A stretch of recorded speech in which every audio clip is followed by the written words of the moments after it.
Tahukah Anda apa yang lebih sadis dari sekedar aksi pembegalan dan pembacokan?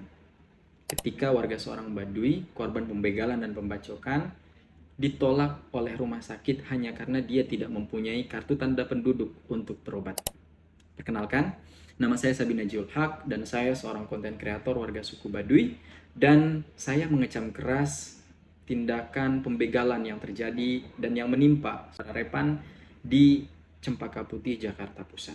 Kronologi peristiwa: korban bernama Repan, 16 tahun, warga suku Baduy Dalam, Kampung Cikusik, Desa Kanekes. Maksud dan tujuan dia ke Jakarta tiada lain dan tiada bukan ialah untuk berjualan madu, berjualan aksesoris, mencari penghidupan yang halal, mencari rezeki yang halal. Dia berjalan dari Kanekes menuju ke Jakarta untuk berjualan madu, untuk menghidupi adik-adiknya, untuk menghidupi orang tuanya. Waktu dan lokasi terjadi pada dini hari sekitar pukul 3.00 di kawasan Rawasari, Cempaka Putih, Jakarta Pusat, sekitar Minggu 26 Oktober 2025. Pelaku dan modus: dihadang oleh 4 pria tak dikenal mengendarai 2 sepeda motor. Aksi kekerasan, Repan sempat melawan, namun salah satu pelaku menyerang dengan senjata tajam celurit menyebabkan luka bacok parah di tangan kiri.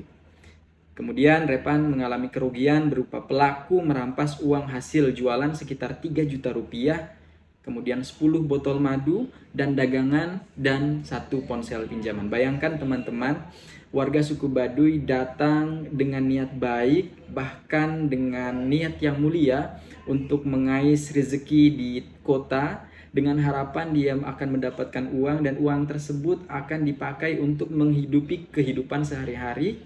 Ternyata kerasnya kota menjadikan Repan ini korban dari pembegalan dan perampasan oleh orang yang tidak bertanggung jawab. Aksi malang Repan ini tidak sampai di sini saja, teman-teman. Ada hal yang paling memilukan yang saya sendiri melihatnya sangat merinding dan miris, ya. Poin paling memilukan adalah ketika Repan yang sudah tidak berdaya, yang sudah tidak punya harta, tidak punya handphone, dan kemudian penuh dengan luka bacokan di tangan kirinya, datang ke rumah sakit dengan niat untuk berobat dan mengobati luka bacok yang ada di tangan kirinya. Ternyata dia mendapat penolakan dari rumah sakit dengan alasan dia tidak memiliki kartu tanda penduduk. Bayangkan teman-teman, ketika ketika urusan administrasi lebih penting daripada nyawa. Ini hal yang harusnya tidak boleh terjadi di Indonesia. Ini harusnya hal tidak boleh terjadi di tanah air kita. Bagaimana mungkin orang yang sudah mempertaruhkan nyawanya, yang sudah berlumuran darah, membutuhkan pertolongan pertama dari pihak rumah sakit, ditolak masuk rumah sakit hanya karena dia tidak mempunyai KTP, kartu tanda penduduk. Bayangkan. Alasan penolakannya juga tidak masuk akal. Dia tidak memiliki kartu tanda penduduk, ya. Dampak penolakan ini yang cukup parah. Repan harus berjalan kaki dalam kondisi terluka parah dan hampir kehabisan darah dari Cempaka Putih hingga ke kenalannya yang ada di Tanjung Duren.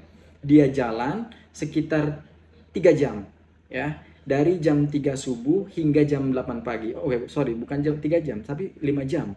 Dia jalan dari jam 3 subuh sampai jam 8 pagi sebelum akhirnya ditangani. Kebetulan Repan ini juga pernah membawa orang warga Tanjung Duren ini ke suku Baduy dan dia tahu rumahnya sehingga dia berjalan kaki dari Cempaka Putih menuju ke Tanjung Duren ini. Saya mempertanyakan hal-hal semacam ini terjadi, ya. Udah jatuh tertimpa tangga. Bagaimana mungkin, ya, urusan administrasi lebih berharga dibandingkan nyawa manusia, ya. Jadi saya sangat terpukul dengan kasus ini, bukan hanya karena pembegalannya, bukan hanya karena perampasan harta dan bendanya, tetapi juga karena penolakan rumah sakit ini yang luar biasa, ya. Dan saya berharap, saya mendesak kepada pihak kepolisian Cempaka Putih atau Polda Metro Jaya, Polda Metro Jakarta Pusat untuk mengusut tuntas kasus ini. Jangan sampai kemudian warga Baduy ini termasuk kaum rentan, ya. Mereka tidak teredukasi dengan baik, mereka tidak punya kenalan di kota, datang ke kota dengan modal nekat untuk mencari sesuap nasi, untuk mencari penghidupan demi anak dan keluarganya, demi anak dan istrinya, keluarga-keluarganya yang ada di sana. Tapi ternyata mendapat perlakuan yang sangat bengis dan sangat keji dari orang kota itu sendiri. Dan mudah-mudahan kasus ini teman-teman tidak akan terulang kembali di kemudian hari, dan mudah-mudahan warga suku Baduy ini bisa mendapatkan keadilan. Pelakunya ditangkap, kemudian luka dari saudara Repan ini segera sembuh, dan kemudian bisa mendapatkan kompensasi dari kerugian material yang diderita oleh saudara Repan ini. Jadi teman-teman, saya mengajak untuk kita sama-sama berempati, ya. Karena kita ini negara Bhinneka Tunggal Ika, kita berbeda-beda suku, berbeda-beda bangsa, berbeda-beda bahasa, berbeda-beda kulit, warna kulit. Tetapi kita tetap satu dalam bingkai merah putih, dalam bingkai Indonesia. Mungkin saja warga suku Baduy ini adalah warga yang berbeda dengan kita, tidak teredukasi dengan baik, ya, pakaiannya juga beda, tidak memakai pakaian modern dengan kepolosannya. Tapi jangan sampai hal-hal semacam ini dinormalisasi. Mentang-mentang dia tidak punya pertahanan, dia tidak punya pertahanan diri, sehingga kita dapat dengan semena-mena bisa melakukan apa saja kepada warga masyarakat adat suku Baduy ini, ya.